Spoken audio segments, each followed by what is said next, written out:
தமிழ்நாடு அரசாங்கம் அரசியல்வாதி ஒருத்தர் மேலே வழக்கு தொடரணும்னா கவர்னர் அனுமதி எப்போ வேணும் அப்படின்னு புரிஞ்சுக்கணும். அவர் ஒரு மந்திரியாக இருந்தாருன்னு வைங்க, அப்போ தான் கவர்னர் அனுமதி கொடுக்கணும். அதுதான் சட்டம் சொல்லுது. மந்திரியை விட்டு போனவங்களுக்கெல்லாம் அனுமதி வாங்கணும்னு அவசியம் இல்லை. உச்சநீதிமன்றம் பல இதில் சொல்லியிருக்காங்க. எப்படின்னா, மந்திரியா அவங்க மேலே அனுமதி வாங்கணுமா, அவங்க மேலே வழக்கு தொடர போகிறீங்களா, அனுமதி வாங்கணுமா, கவர்னருக்கு அனுப்புங்க. அவர் முதல்ல மந்திரியாக இருந்தார், இப்போ மந்திரியை விட்டு வெளில வந்துட்டார். அப்போ அவர் மீது வழக்கு தொடரணும்னா நீங்கள் அனுமதி கேட்க தேவையில்லை.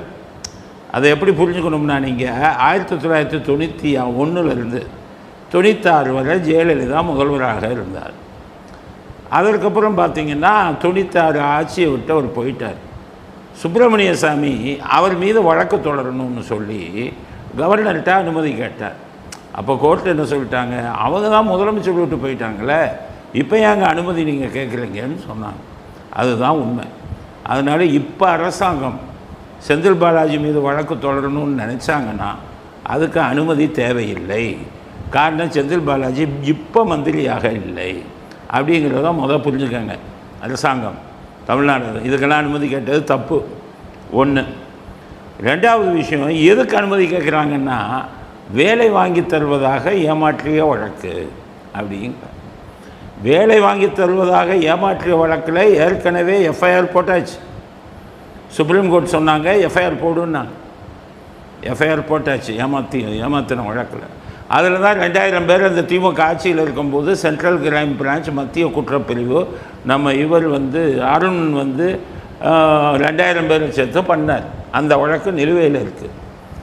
அந்த வழக்குக்கு திரும்பி எதுக்கு எஃப்ஐஆர் போட போகிறாங்கன்னு எனக்கு தெரியல. ஏற்கனவே எஃப்ஐஆர் போட்டு விசாரணையில் இருக்குது. அமலாக்கத்துறை விசாரிக்க அனுமதி வேண்டும்னு வேறு கேட்டிருக்காங்க. அமலாக்கத்துறை விசாரணைக்கு நடத்துறதுக்கு அனுமதி தேவையில்லை. ஏன்னா அமலாக்கத்துறை ஏற்கனவே விசாரிச்சிட்டாங்க. அமலாக்கத்துறை ஏற்கனவே விசாரிக்கும் போது தான் வீட்டில் அவர் கை காலெல்லாம் உதறி நிறைய வேலையெல்லாம் பண்ணி அப்புறம் ஆஸ்பத்திரியில் வச்சு ஆட்கொணர்வு மனு எல்லாம் போட்டாங்களே, அப்போவே விசாரிச்சிட்டாங்க அமலாக்கத்துறை. திருப்பி அதுக்காக போய் என்ன அனுமதின்னு எனக்கு புரியலை. அதனால் சட்டத்தை ஒழுங்காக நடத்துங்கிறது நான் இதாக சொல்கிறேன். அரசாங்கத்துக்கு அட்வொகேட் ஜெனரல்னு ஒருத்தர் இருக்கார், அவருக்கு தான் சொல்கிறேன், என்ன பண்ணுறீங்க அட்வொகேட் ஜெனரல், சொல்லுங்கள் அனுமதி எதுக்கு? முன்னாள் மந்திரிக்கு நீங்கள் வழக்கு தொடர அனுமதி தேவையா? ரெண்டாவது விஷயம், ஏற்கனவே வழக்கு போட்டாச்சே, அதுக்கு திரும்பி எஃப்ஐஆர் எதுக்காக போட போகிறீங்க? அமலாக்கத்துறை விசாரிக்க எதுக்கு அனுமதி? அமலாக்கத்துறை ஏற்கனவே வீட்டில் போய் அவரை பிடிச்சி அரெஸ்ட் எல்லாம் பண்ணிட்டாங்க.